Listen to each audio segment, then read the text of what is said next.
col solo so tutto cara. Io sono fine, reso mi sei. Da questo palpito sciutami in cuore, senza desistere non potrei. A sangue in vita e ritrovato, credi che uccidere non vuoi dolor. Scorna la fanno, non adorato, a me perdona il genitor. Io ti perdono, l'aria sono io, ma solo a morte mi rende. Non l'uomo demone, angel mio, mai più dividermi potrà da me. Non l'uomo demone, angel mio, mai più dividermi. Mai più, mai più, mai più.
So a series of duets from La Traviata with Alana Contrabass and Placingo Domingo, recordings made in the 1980s, I think. I was inspired to play that because I was listening back today while doing boring work. I was listening on the horn speaker on a 1924 wireless to that selection on one of our other networks. It would have sounded so good. Oh, yes. It's nice to start the day with an aria. Only trouble is your voice hasn't got that thick European accent that would make it sound much more official. I know, I need to sound exotic. You need the Karga filter. One day they'll have it on the desk. You just push Karga filter, Floyd filter. Yes, that's it. You know? Yes, no one will understand what he's saying, but it's the ambience, isn't it? I know.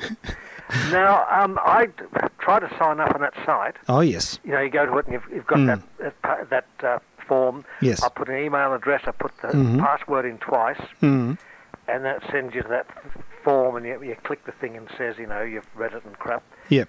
And then when I try and put it in, it just says password and email don't coincide. So is there any trick I have done? You have to have anything special in the password or anything like that? Look, I don't know. Sometimes the passwords need certain characters. I can't remember. I just use a generic password for all these sort of things. Yeah, that we don't care about. Yeah, same here. Now, some say put, you know, mix of capitals and numbers or whatever, but this said nothing. And I can't find any information about it. No, that's very strange. It hasn't sort of turned up because it sends you an authentication page, of course. That hasn't arrived in your spam thing, has it? Or I will take a look. Thank you. I didn't think of it. Yes, it might have gone to spam. Yes, I have a feeling mine did, and I was a bit perplexed as well. And so maybe that's where it's gone. I'll check that. Thank you. Yeah. Well, good luck. I wish you well with that, because it's certainly worthwhile getting involved with, and a great resource. Yes. All right. Well, we'll get organised here. Well, give us a report. Let us know how you go. It'd be good to know if you have some success. Radio.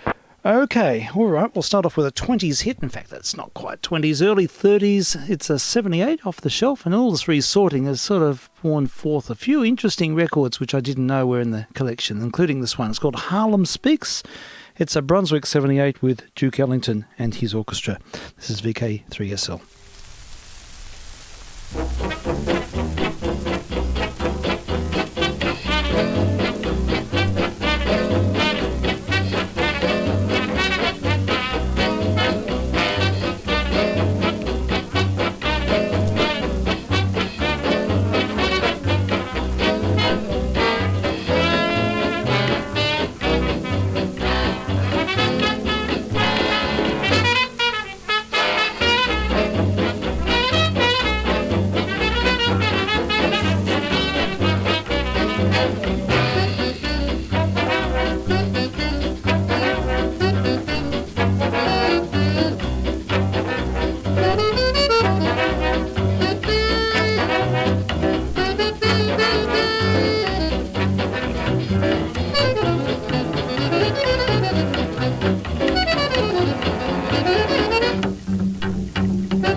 Duke Ellington and his famous orchestra, a track called Harlem Speaks. I think it's from the Cotton Club days, certainly sounds like it. And with its characteristic jungle sounds, Cootie Williams on the plunger mute. I think it's after Bubba Miley left the band, and Cootie followed suit, and he hung around for a long time. He was with Ellington right up until 60s, I think. Yeah, long tenure. I might turn that one over. It's a Brunswick record, and it was one that was lurking. And here we go. On side B, we have In the Shade of the Old Apple Tree. Oh, that's sort of a chestnut. And it's a Brunswick 78. Pretty good condition, too. So, let's have a listen. Duke Ellington and his famous orchestra. I'm vk3sl, testing.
Yeah, it's a great arrangement, isn't it? Duke Ellington. Very good. I've really enjoyed the music so far. Yeah, excellent. Very, very good time of day for the drinking song. The drinking song? Yes. Oh, yes, of course, from La Traviata. Yes. Yes, that's right, exactly.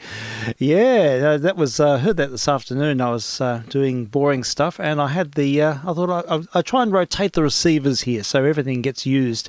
And today I was using a 1924. It's a very small receiver, but it's got a horn loudspeaker, and of course it was the most tinny audio, but out of the ether came selections from La Traviata. So I thought, it's very good. It's always a good time of day for the Duke, of course. Oh, definitely. Sorry about the feedies. Yeah, that's all right. Yeah, we're getting a little bit of splatter there, but I can sort of deal with that a little bit. Yeah, that's it. So, yeah, look, that's a new Ellington. I didn't know I had that one on the shelf, so it was quite exciting to find out. Lovely stuff. Yeah, terrific, wonderful arrangements. It's all from the Cotton Club period, so that wonderful era where there was just so much invention, and they had a real purpose and real stature playing in that venue. Although it was a once only venue, but at the same time, it did certainly put Ellington on the map, and he was really able to get enough support and inertia to really have a major influence on jazz music. Oh, for so long. That's right. And through so much development. Yeah, totally. It's incredible. So always good to hear. I just love their sound. They had a real sort of density to their sound in that early era. Yep. And it's very much a signature sound. Yeah, so... How's everyone? Yeah, look good. Frank, everyone's fine, and we're all hanging in there. We're just sort of chilling, really, because we can't go to work, and we're just we're just staying up half the night watching stuff. I watched half the Beatles last night.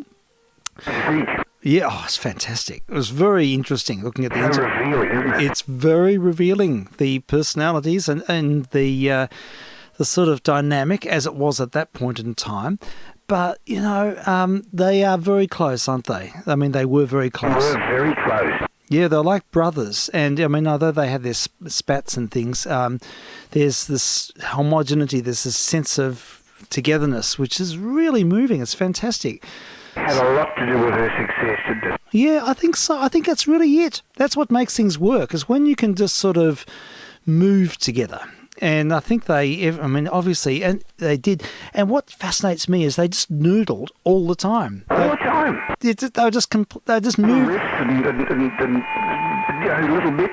Yeah, they're just sort of playing and stuff happens and it just morphs. It is so interesting to watch. It's not, one of the dramatic tensions in this first episode is the tension between McCartney and the others, because he wants to sort of introduce a bit more structure to write the songs. Wasn't he? Yeah, he was trying to sort of formulate things a little bit more because it was so loose. So he was trying to get some structure into it. Yeah, it's right, he was. And so that's interesting to see. But on the whole, they just play and improvise, and out of the improvising comes songs. It's and you really sense the rhythm and blues dynamic there. In the centre of it all, yeah. It is. It's very much the sort of the culture that informs a lot of their work, and you can hear how that's feeding into it all the time because they're playing Chuck Berry and all manner of things, and then suddenly a song just sort of emerges out of the ether. Get back. I know. Yeah, fascinating stuff. So we're at the point now where the high drama point, where George Harrison he walks out. He has his breathing space.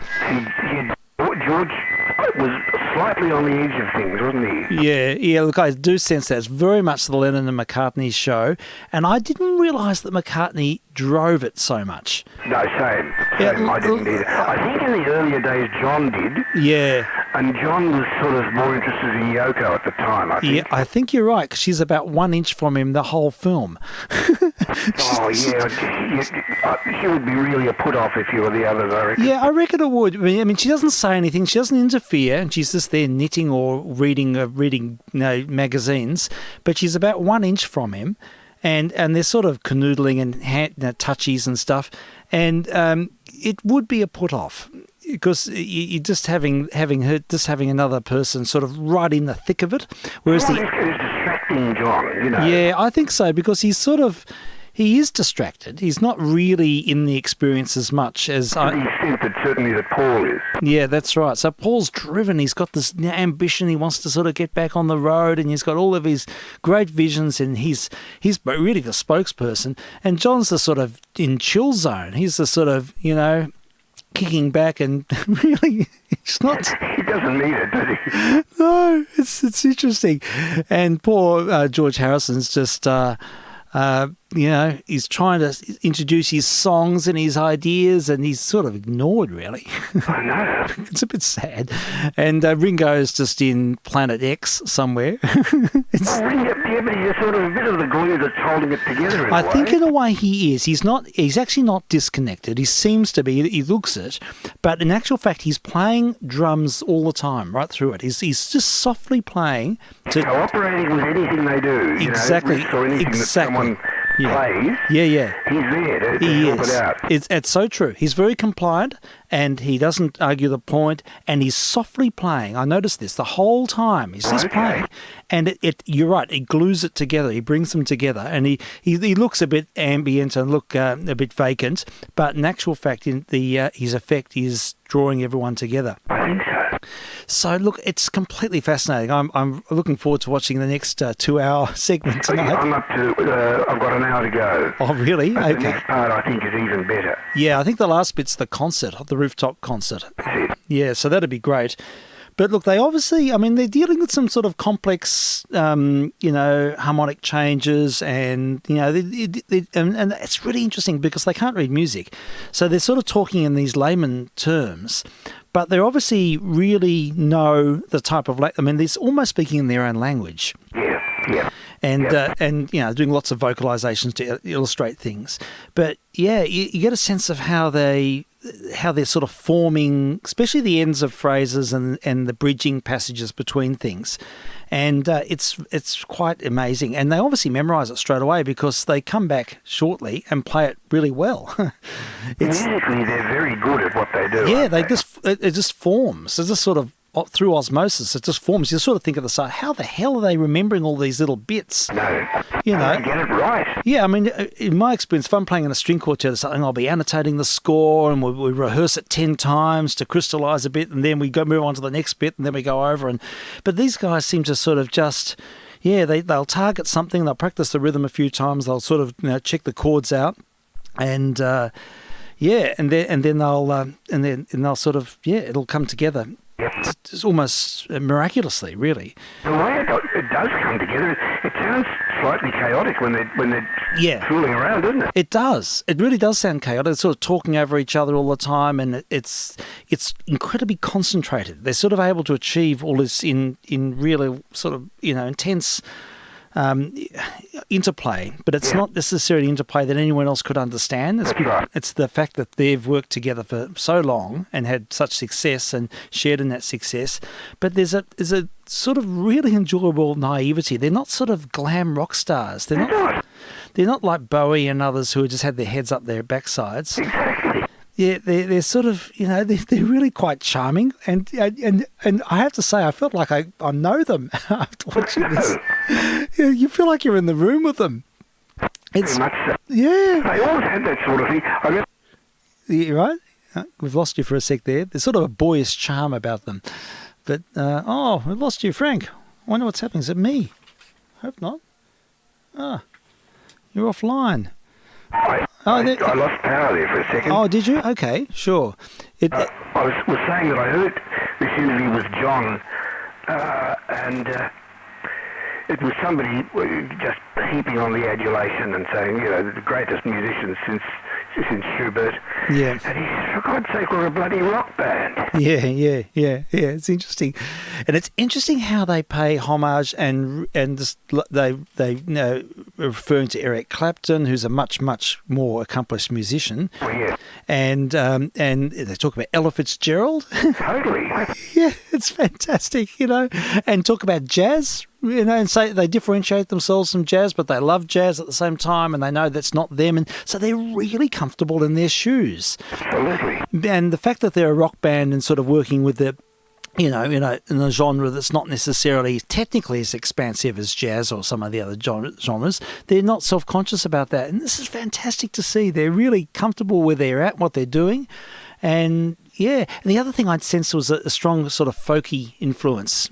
Very, very strong. Yeah, and I suppose that sort of refers to their skiffle background and stuff like that as well. That had come through. Very, very well. Yeah. Oh, look, it's amazing. It's really worth. It's worth getting. We're just getting Disney Plus just to watch this, and then have your children been able to watch it? Olivia's watching it with Kate and I. Yeah, and we started about midnight last night, so it was a bit of a session. You get involved, don't you? Oh, you get drawn in. You get really drawn into their world. It's really fascinating stuff. So, I was surprised how little real aggro there was, though. Yeah, there's no real aggro. They're really respectful people, and they're decent people.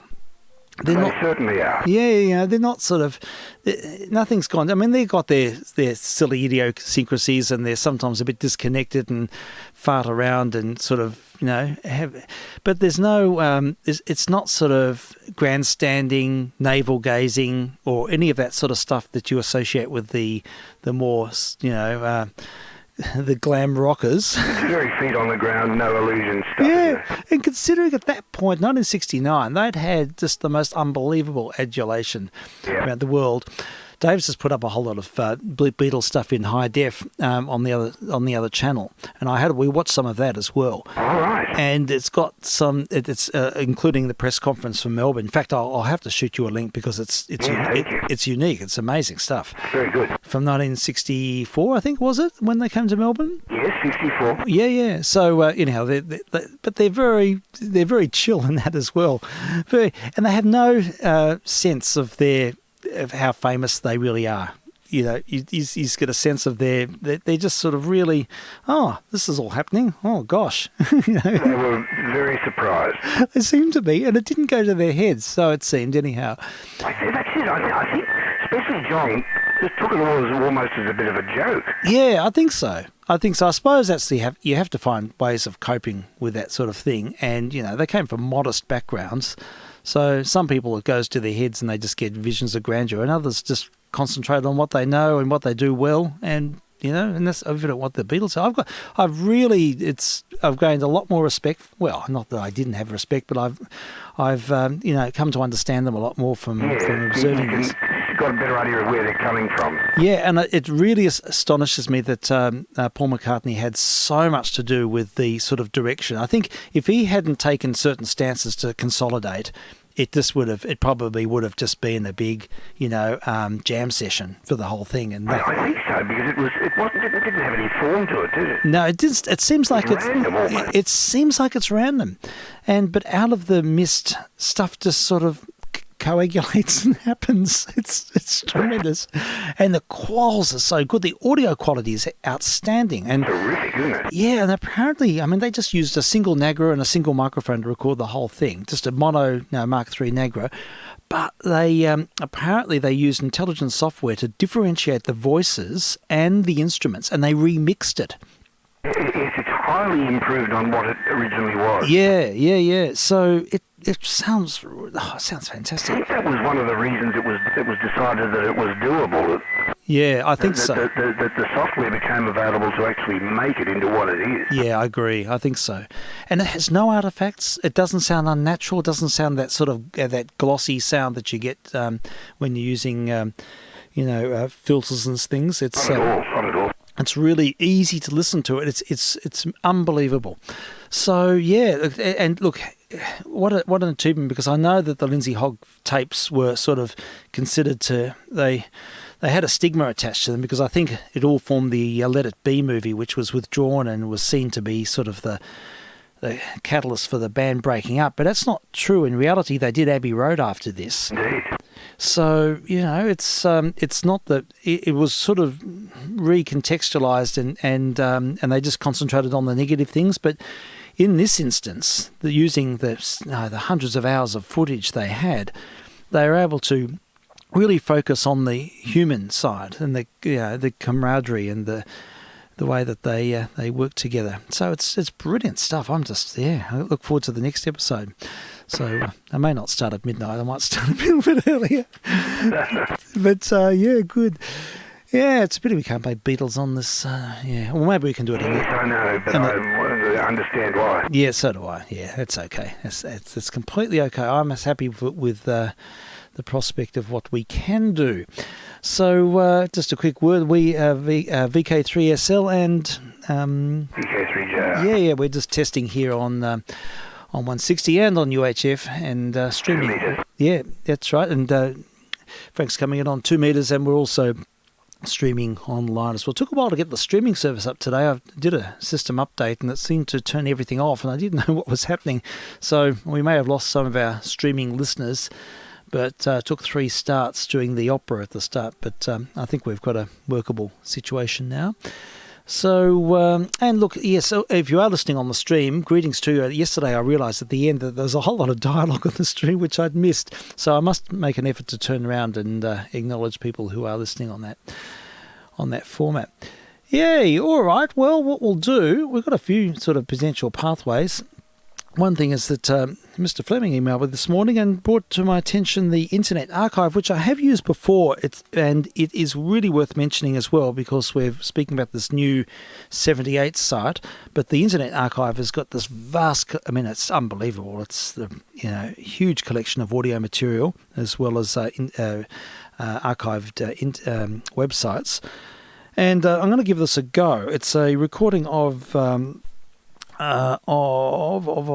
Mr. Charles Magnata playing the accordion, and it's Horace Staccato. Now, I'm just hoping that this will do what it should. I'm just going to check to see that I've got to go through the motions here of setting this up. If it doesn't work, we might have to defer. But yeah, sorry folks. I've got it. There's got to be a better way of doing this. Sorry, it's just not. After all of that introduction, I was hoping for a seamless start, but the problem is these things time out. And what I can do is perhaps find something else and see if I can sort this out for a little bit further. Look, another theme has been listening to some of this vintage Japanese music. Discovered a new artist, a woman called Shizuko Kazagi. And yeah, she's Japanese, and she made a lot of hits and in the 1930s and 40s. And I think she's so they're good fun. And she sort of championed American influence, boogie woogie style and stuff as well. So yeah, they're a bit of fun, these records. So I'll put one of these on and I'll see if I can dial this other thing up because it's gone to sleep. Let's have a listen to Shizaku, vk3sl testing.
東京ウキウキリズムキュキュ心ズキズキワクワク世界の歌楽しい歌東京ブギウギブギウギ陽気な歌東京ブギウギブギウギ正義の歌歌え踊れよブギウギ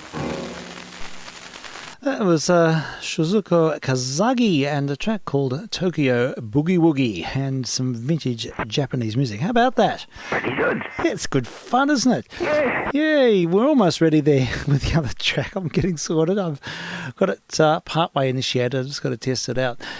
We can hear some more of this because I sat in bed this morning listening to Japanese pop and from the 1940s, and they're good fun, these records. And there's a number of tracks of hers which I've lined up. Here's one called Hey Hey Boogie from 1948, Japanese swing from the same source. Let's have a listen to Kashagi. Excellent. She's dialing up now.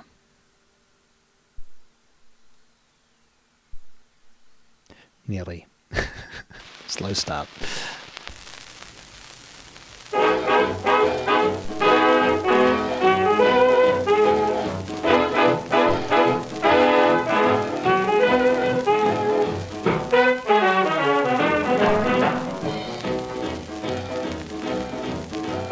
あなたが微笑むときは私も楽しいあなたが笑えば私も笑うケイケイ二人で笑って暮らせばラッキーカムカムセンチな歌などみんな忘れてわかかかかかか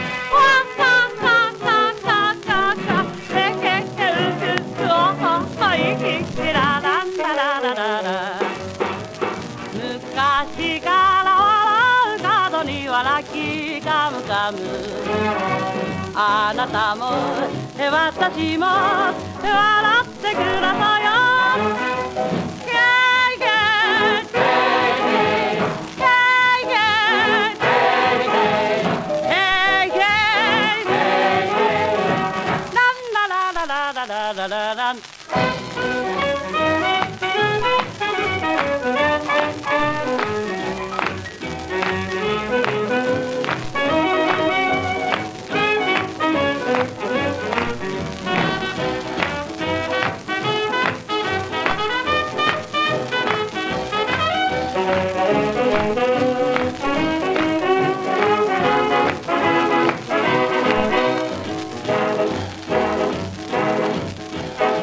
あなたが悲しい時は私も悲しいあなたが張り切りゃ私も嬉しい二人でいつもニコニコラッキーカムカム不平は言わずに昔忘れてわかかかかかか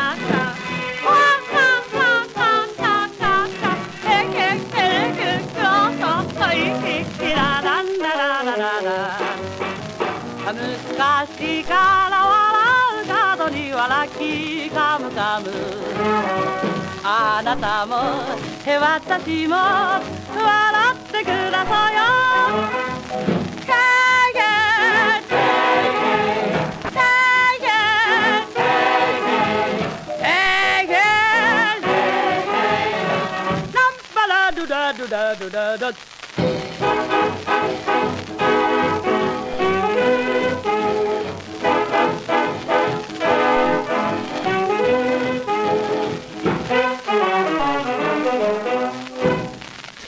Now, Shizuko Kajagi from 1948.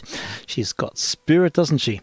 Very nice. Yeah, some boogie woogie features. Well, there's quite a lot of them, actually. She recorded prolifically, so what we might do is feature a couple each night this evening, this week. Sounds good. Yeah, so she apparently went into movies after that. But it's amazing 1948. in Tokyo, you would think Tokyo was, to my better understanding, Tokyo was effectively wiped off the face of the earth during the war. And so it's amazing that they were able to rebuild and have a recording industry, but obviously very American. But interesting material. Yeah, all right. Well, I'll try this now. I'm hoping this will work. It's sort of a bit of an unknown. We're trying out new systems as well. Or staccato. Yeah, so we'll try this. Fingers crossed. Excellent. Yeah, so it's it's Charles Magnante is the name of the accordion player. So we'll just initiate, and it looks like it's ticking, and all I have to do is fade in. Fingers crossed.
Well, there we have it. That was St. Louis Blues. It wasn't Horace Staccato.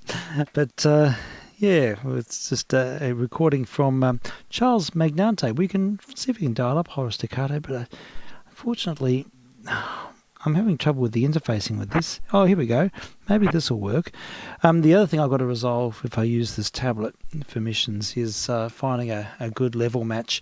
The limbs will probably take care of it on the air, but the on the log it's really low level, so I'll need to put in a 2-to-1 audio transformer to notch things up a little bit. Now, just a report on the yes, login. Yes. Look, it seems to be it just didn't work on Edge. Oh. And I tried to use the phone, and it said the screen was too small. Oh. Then I went and used the tablet, and it said the screen didn't suit the. Oh, what a bum! So then I just came back to the computer and thought, well, I'll just use Firefox, and it worked perfectly. Oh my goodness! Okay, so interesting. it just shows you need, sometimes software funny things. Yes. It might be a bit buggy. It is a sort of a home brew thing. Yeah. So I'm going to watch the document, the little Yeah, look, it's worth watching that documentary. I see his shelves of records and stuff. It's astonishing. Yes, yes. It's amazing. And he's got a nice slow voice. Doesn't sound like a panic merchant or anything. No, not at all. Mr. No. Gavani or whatever. Yes. So I'll go and investigate that while I'm listening. And, Yes, indeed. Yeah. No, look, good. it's worthwhile. In fact, I encourage anyone who's interested in that i78s.org. So i78s is sort of one, thing. And no apostrophe. No apostrophes or any other,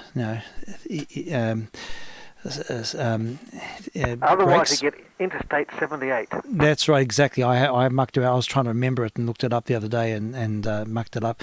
But look, it's okay. It's not that difficult to find, and there is a video there, and which really tells the story, and he explains his philosophy, gives a bit of background to what he does, and as Dave said, he's quite cerebral, very balanced person with a good attitude, and it seems like he's not too PC, which is just sort of nice. There's a lot of sort of very tight collector's acumen in terms of the way people categorise and define their collections. He seems to have a pretty open mind. So, in the way that he addresses the sharing and the dissemination side of things, and the search engines are really quite. Once you get to know them, a bit quirky, but once you get the feel of them, they're just incredible. So, look, definitely. Well, I was going to play some Edison Puerto Rican cylinders. He's got a whole collection of Puerto Rican and Mexican cylinders here. So there's just all sorts of weird and wonderful material. A lot of ethnic music from the very early days, which I think is really interesting. So shortly we'll have a listen to some of those, but I will see if we can go ahead with Horace Staccato as intended for Mr. Fleming using the Internet Archive, which is an alternative source for 78. So fingers crossed we'll get the right track this time. Here we go. We're just queuing up now. vk3sl.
Okay, and back to the mic, and that was Charles Charles Magnante and Horace Staccato via the Internet Archive actually worked really well.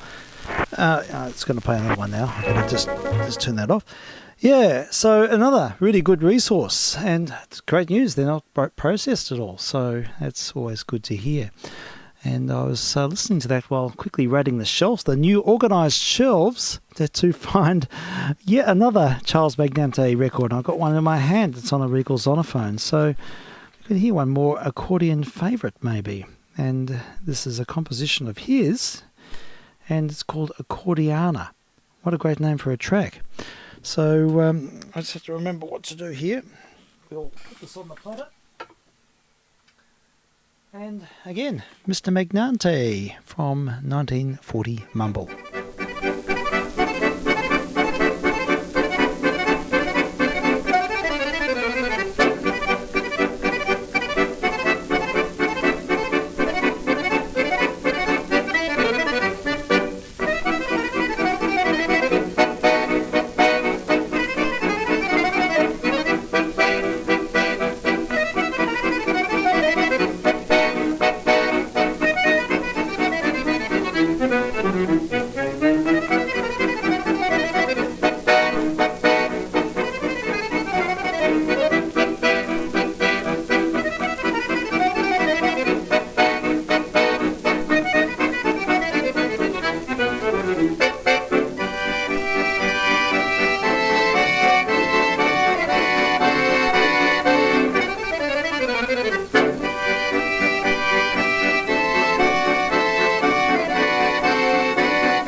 Accordion Fever there with Charles Magnante. He's a bit of a Flying fingers. Indeed, he's a virtuoso playing. No, oh, that's great. It was nice to have a little accordion episode. Thanks, John, for that and for your suggestions. Very nice. Yeah, it's been great. Nice little interlude, actually. And we'll certainly keep an eye on the Internet Archive as well as an alternative source. All these sources, we really don't need real records here. But, yeah, we also do, because I would get bored if I didn't have real records to play. Anyhow, we will go back to the screen. We'll have another example from the i78s site. And this is the Library of Historical Audio Recordings. And he's got an amazing collection of Puerto Rican and Mexican cylinders, would you believe? I mean, this is just staggering stuff. So we'll hear now a guitar player, a gentleman called Octavio Vélez. I think I'll have to get a bit closer to see what the name is. Glasses on. Yanez. Octaviano Yanez is the guitar player's name. It's an Edison Mexican Series Ambrol from 1910. So going way back. So it's going to be interesting to hear some guitar music from that very early period. So we'll give it a burl, I think. vk3sl.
Well, it's astonishing stuff, really, when you think that record was made almost exactly 112 years ago.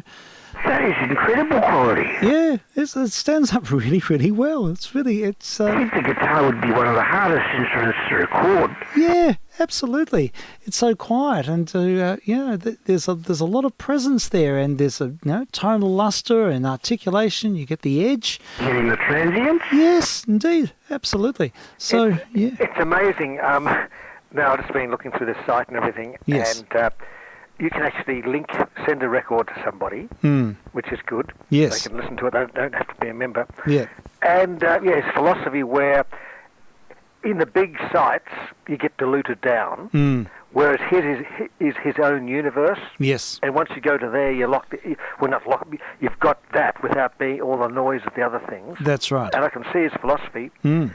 But the other thing, I was always told and thought the Berliner disc was just crap, just cheap crap, and Edison cylinders were much better and stuff like that, which they were. Mm.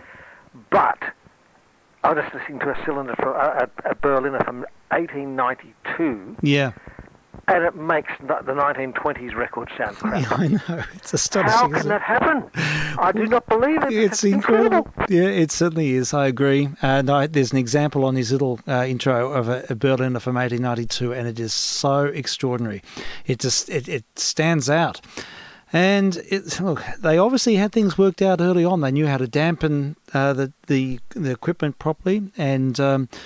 But I think it's just mass production and, that whole philosophy of dumbing people down and just sort of, I don't know. It's probably just loudness was all they were interested in. That's all they were just interested in. Like the loudness wars on AM radio in the 70s. Yeah, that's it. And just also, as loud as clipped as possible. That's it. And most gramophones were pretty crap anyhow. So we have the benefit of hearing it on, reproduction, equipment that enables us to sort of hear the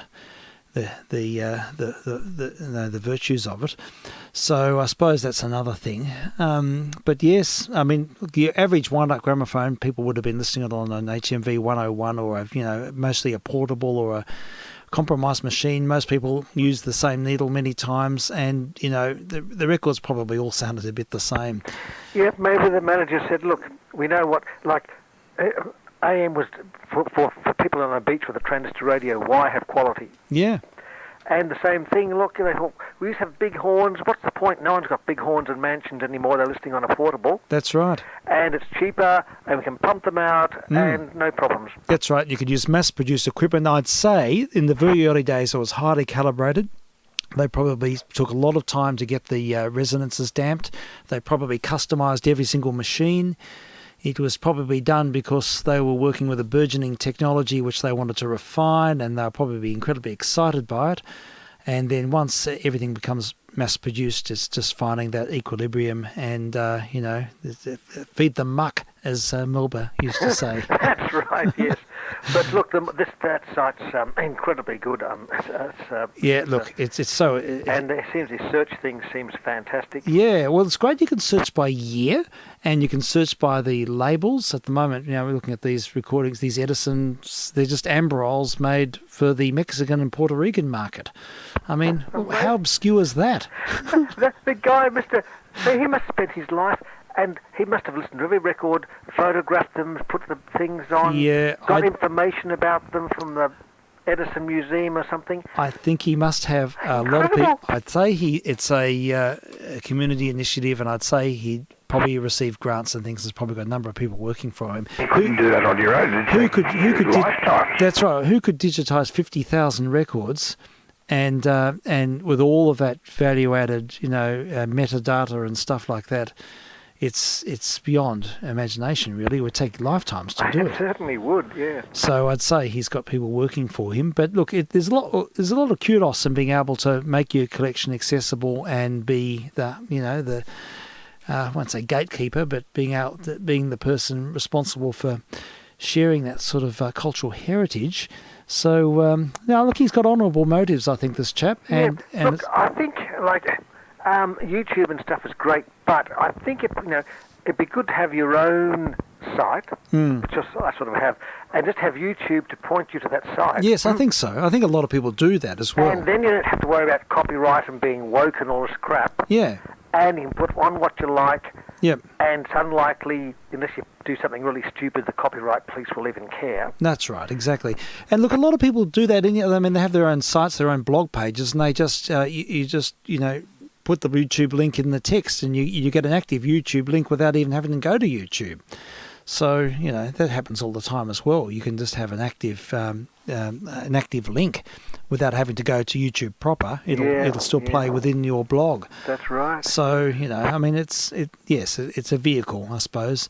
And it's like one huge conglomerate where everything and anything can happen, and people can sort of have a more focused approach in their own domain.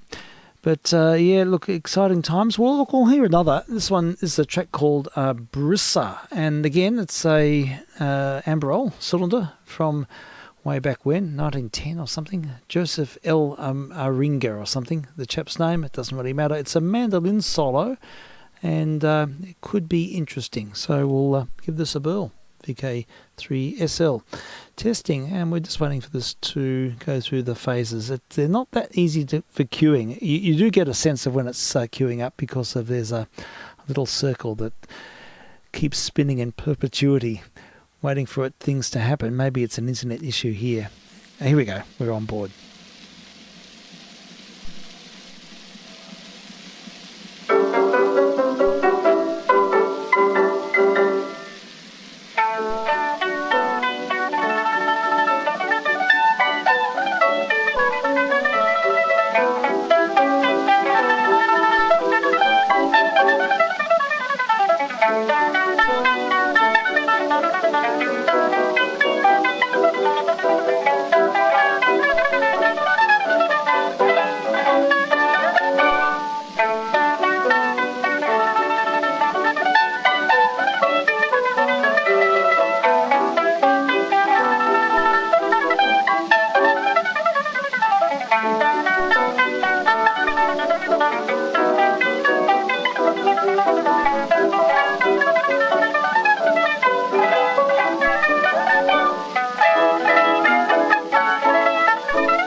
Well, there we go. That was Jochen Arega and an Edison Amberol cylinder from 1910.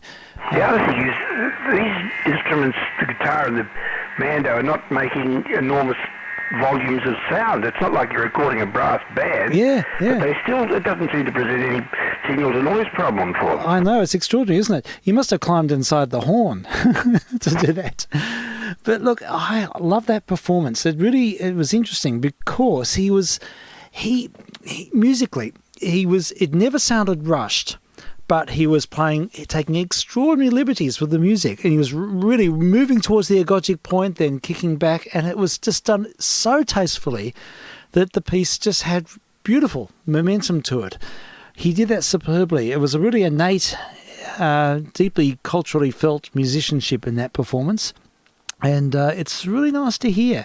It's not overregulated. It was just, he had this wonderful sort of ebb and flow to his He had a approach. lovely flow to it, didn't it? It certainly did. Wonderful play. It sounded flowed very naturally from his fingers. Yes, it did. It just had this wonderful, it almost sounded like he was just improvising it. He may have been, but it sounded tremendous. It's great to hear the mandolin and the transients. Yeah, they speak. It's there. It's present. So, this is brilliant. There's so much of it. There's hundreds of these recordings, these obscure, fascinating records from way back when. And, look, let's hear another one. This one looks interesting. It's called Tom Tit. And we can look up, what can we tell you about this? It's a Quinteto Instrumento Jorda Romambuna. And it's an Edison Mexican series, and again from the David Giovannoni collection. This one was released in April 1911. It's a 4-minute celluloid ambrol, and yeah, so it's a quintet. So we'll hear this sort of instrumental quintet from that time.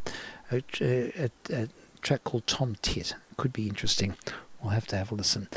They do take a while to queue up. That's the thing. It's hard to sort of get the rhythm right where it takes its time, but I think we're there. Right.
There we go. Music from Mexico, recorded well over 100 years ago, about 112 years ago, thereabouts. And it's interesting. Sounding pretty good. It certainly does. And isn't it interesting to hear that string style with lots of portamenti? Yeah, lots of sliding, wasn't there? Yeah, it was just completely normal at that point. It's now a taboo subject. You don't slide at all. But back then it was a part of the aesthetic to slide around and to increase the legato flow. And not much vibrato, but a really pure sound on the instrument. Oh, look, that was a fascinating document. It's interesting. Like, I always think you should look at the future and, modern music and new trends and things of what I like. Yeah.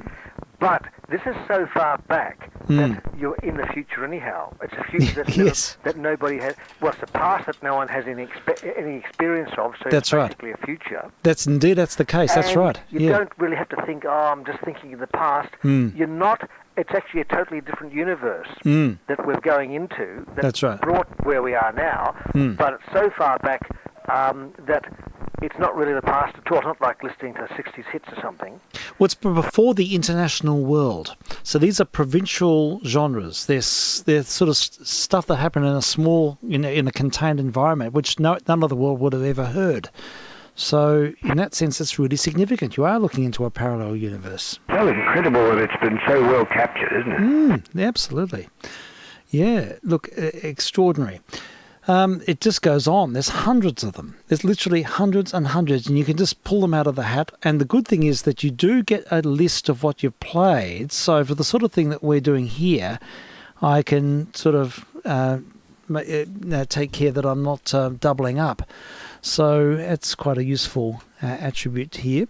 And you can queue up. Now, I'm going to work on the queuing, but there's probably a slightly more efficient way of doing this. But it works on the whole. It works really well. Now, here's one called Emperador March. Now, in this instance, we have the Banda de Policía de Mexico in 1910. Let's have a listen.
Well, that was the Emperado March, and that was recorded back in 1910 in Mexico. Amazing. Mexicana. What you ought to do is get a disc cutter and a cylinder cutter and cut stuff off these archives, and then you can play the discs in good quality and get the fun of playing the discs and have a whole library to do it. Yes, you could. Yes, that's right. You could go through the whole theatrics of playing the original source material, displace one generation. Yeah, that could be fun. It's really quite astonishing. It's fascinating to hear this, and it looks cylinders reproduce really well. Oh, that's amazing. They really are. I mean, I suppose they're 160 revolutions a minute, so they're much faster than 78s, and they don't have intergroove distortion, and they got Edison had a very elegant tracking system, so they don't wear out, and you didn't have to change the needle. So, yeah, they're quite a robust medium in some respects. I think the fact they didn't have to change the needle, they didn't get wrecked, because people never probably did change the needle. That's right. And, they lasted like thousands of plays. The needle did. Yeah. And it was an engineered thing, and it really worked well. A bit complex, but... It's amazing. Well, the problem was mass production, of course, and that's where it all sort of fell to pieces. You can stamp out 78s a dime a dozen, but look, the Edison diamond discs also sound very quiet. Whenever I'm cooking dinner, I usually play a diamond. I've got hundreds of diamond discs, and the player now in the music room. So I regularly play diamond discs while I'm cooking dinner, and they go for 5 minutes a side, which is pretty good. I'll be interested to listen to the diamond disc collection because he had some interesting artists on that. Yes, he did. That didn't fit into the normal genre. That's right. Some amazing stuff. Yep, indeed there is. There's and all things manner that of slipped things. through. I think his son just let them go through without Mr. E having listened to them. That's right. Yes. Yeah, look, that's very true. And even Rachmaninoff recorded Edison diamond discs. And, I've got them here, and they are some of the most interesting music in existence. Right. Because it's got one set is... Rachmaninoff didn't really take it that seriously. He was a bit of an elitist, but he chose to sort of take the piss a little bit and improvise. And he plays a Liszt Hungarian Rhapsody, and he improvises a cadenza in his own style, which is like a completely out of context. And it's striking stuff. And there happen to be a few takes of them as well, so that's another story. But yeah, look, Edison diamond discs are another amazing format, and they don't wear out because they're playing with a diamond stylus which lasts for 100 years. I know, it's a pity the mainstream, Berliners and that didn't move to that permanent stylus thing. Yeah, that would have been a good move. It cost more well, I suppose I wanted to sell needles, a bit like the printer and ink thing. Yes, I think you're right. Initial cost, I suppose. Yes, indeed. Yep, I think you're right. I think that's all a part of it. It's all the accessory market, which was, everyone wants to get a piece of the cake. Like, you could actually play a couple of records and rotate the needle and all sort of stuff, but most people didn't. They didn't do that. And but look, it's all about, it's the light globe thing as well. They could have made a light globe earlier on that lasted for 20 years, but... it's designed obsolescence and keep people, in the market. Yeah, at least now, it's like electronic stuff, it doesn't pop, it just gets out of date. Yeah, well, that's true. If you want to worry about using old software and messing around, it still works. It just gets less and less convenient. It gets harder and harder, to be honest. If you want to use 1990 software, it's pretty hard to find a platform that'll run it unless you're a geek or, It's not so easy. In fact, I think we're going to have all manner of issues with obsolescent software now. I think that's another interesting story. Yeah. So the other thing is like storage, MP3s and that. Like, when they invented a glass disc, you can put 50 terabytes on it. Yeah. And it's sealed forever. And that'd be great because, flash memories, hard drives, nothing lasts forever. Nope. CDs seem to last okay and DVDs, but, you don't Well, know they bronze, and I've got a lot of CDs that are from the late 80s, early 90s, which have just started to deteriorate. And, really? So, it's hard to know what is a permanent medium. Well, maybe just put digital audio on a cylinder. Well, that's probably the way to do it. Yeah, I'd say so. Run at 1,000 RPM and you'd be right. Yeah, just get a make cylinder digital. Uploads. That would be the thing to do on a cylinder, or maybe a 20-inch Pathé. We could bring those back into service as well. I'd like to record a 20-inch Pathé or a cylinder with a big horn and put some modern music on. Imagine Owl City. Yes. Booming through. Yes. At about 50 to 100 decibels with a big horn. Yes. You're probably looking at super floor pumping bass, but it probably wouldn't be too bad. Yeah. And be out of context. It would be out of context and it'd be hilarious. This can be the next new trend. We've sold the kids 12-inch going back to analog 12-inch. So the next big thing can be the cylinder. Yeah, definitely. Look, if you had marketing behind you, it would work. Oh yeah. It would. Well, retro's in, of course.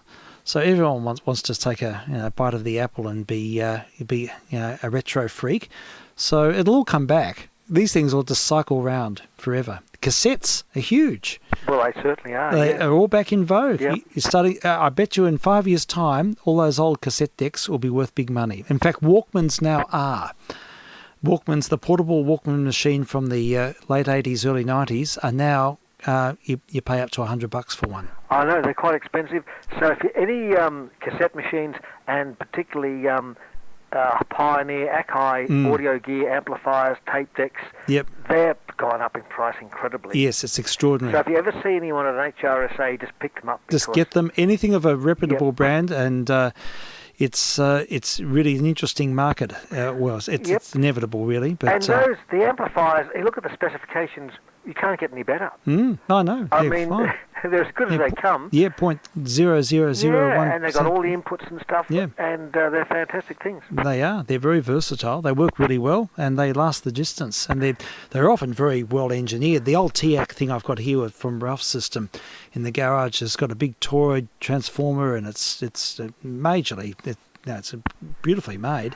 And look, I think valves and all that sort of stuff. Look, I do agree with Mr. L on this.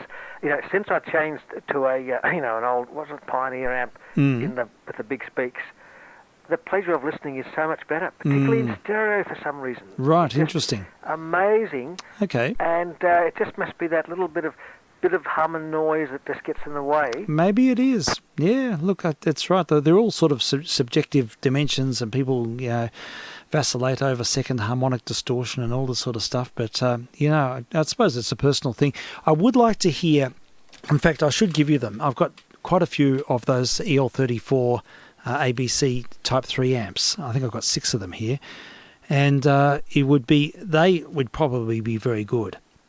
Oh, look, I could put one of the Type 3 under the TV and could heat up, taking 50 watts all day, and heating up, and it'd be good humming. Yes, well, yes. They probably, look, it's academic. Have they got the proper EQ circuit?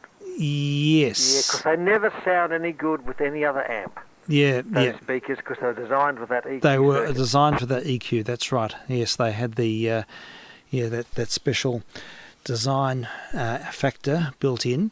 Yeah. In fact, if you ran yours off them, they'd probably sound. I've just got to get organised. I've just got to put them in. I think you'd find it would sound so good. They'd probably sound really good because that was the whole thing was a synergy design, and they wanted everything to. Yeah, I've read the design papers, and it was all about using those amps. They even use those amps on those sort of lesser grade Type 2 cube speakers as well. That's right. Yeah. At the bottom of them. Yeah, and with they used Mr. to use May. those Type 3 amps as splitter amps. They're just running a couple of watts into a 600 ohm resistor, right, and split off hundreds of feeds of stuff. Okay. So often, if you're listening to the ABC, and even in the FM days before they changed the thing to, they had a rack before they changed it to solid state. Yeah. A few years later, it was all split off Type 3 amps and resistors. Is that right? So. That's great. That's an industry story. It is, yes. Then they changed it to put a modern rack and had boring proper splitter amps. Yeah. But I mean, you didn't want to have them too low because there's a bit of crossover distortion. Yeah. But you have them running a couple of watts. Yes. And in their sweet zone, and they're fine. They work well. There we go. 1% distortion, I think. That's which is pretty good. Yes, in the scheme and when of you things. think, like in international cross-country feed, probably had 4 or 5 of those in line.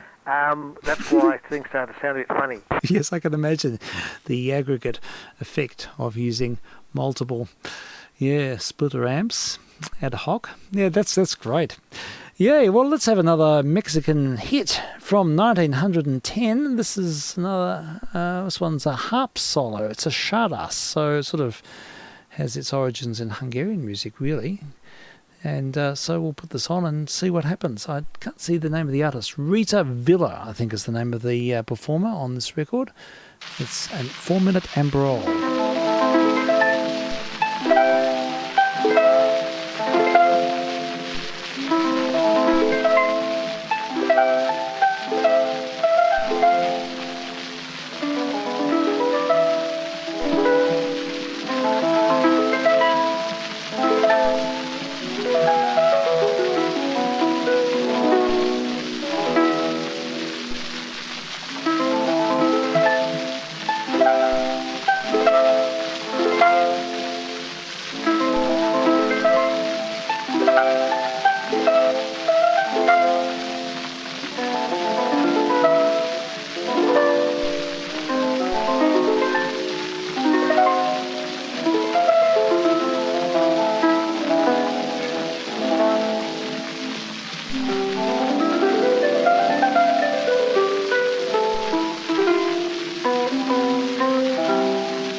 Complete with a Tiesto Picardie at the end, and that was an interesting recording at Chardas from Mexico in 1910 off an Edison 4-minute Amberol cylinder, all from the I-78's site, the Library of Historical Audio Recordings, the David Giovannoni collection. So there we go. That had a very sort of interesting provincial feel about it, that piece, I thought there, Frank. Yes, definitely. Yeah. It was very folky. Yeah, Very, really. very, you expect to hear the trumpets not too far away, the Mexican trumpet. Yeah, look, it's right. It's very evocative. And Lovely. But the harp, it would not be an easy instrument to record. that's it. I mean, the harp must have been inside the horn. I'd love to see the apparatus. What do they use? How do they capture that sort of the whole scope of the instrument? I mean, There's a lot of delicacy there, isn't there? there is, yeah. It's really remarkable stuff, considering how long ago it was recorded. So it brings forth this whole question of, they certainly had the technology to record things to a very high level early on. Well, look, this site is just a goldmine, and we'll keep returning to it and finding themes to riff on, because I'm just so keen to hear and It's a discover paradise for music historians, isn't it? what it is. And that's sort of the space that I like to inhabit, finding alternative sort of genres and things. So we'll keep going with this. And I've got the dinner call, so I've got to go, folks. So I've got to wind it today. But look, we'll certainly be back tomorrow. I have nothing else on this week, so we'll go with the flow. So yeah, thank you, gentlemen, for your contributions and Okay, interesting. we'll see you next time. See Indeed. you next time. It's always good. Yeah, thank you. Cheers, Dave. Yeah. Yeah, I've just cleaned up after the flood. All the signal generators and things seem to work okay. Oh, that's good. I'm pleased to hear. Yes, I was wondering about that. Yeah, you're good, Marconi. Apart from a bit of a mess, nothing damaged. Okay, very good. Oh, well done. At least you can dry things out in this sort of You're weather. stronger on your new transmitters, Steve. Oh, yes. Look, it's in orders of magnitude better than what I've had before. I've never had anything of that works this well. So, Yeah, it's a pleasure to listen to. well, it makes a difference. All right. Thank you, gentlemen. Well, I think we'll wind up with I'll just play some Cuban music while I... We're in the Latin mood. Yeah, that's right. So I've got from the Buena Vista Social Heard Club. some lovely Baroque Bolivian music this morning. Okay. Oh, that would have been good. Yeah. Talk a bit on Friday night. Yeah, look, that sounds great. Well, please, think if you can recall some of the specific tracks, just put I'll them see on. if I can remember. Put them on the list. I've contacted Jamie, and for anyone who is anticipating the live to live session on Friday, we'll have to suspend that for obvious reasons. So we'll be back on board with the live to live special session with Jamie and his samples from his amazing collection. We'll hear that on the 11th of February. Hi, Jamie, if you're listening. I'll give you a call tomorrow. Sure. All right. Well, thank you again. And we'll now hear some Ruben Gonzalez. He was the pianist with the Buena Vista Social Club, and in his 70s, he made this one for CD. Lovely. It's fab stuff. Cheers for now.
That's Ruben Gonzalez and the Buena Vista Social Club.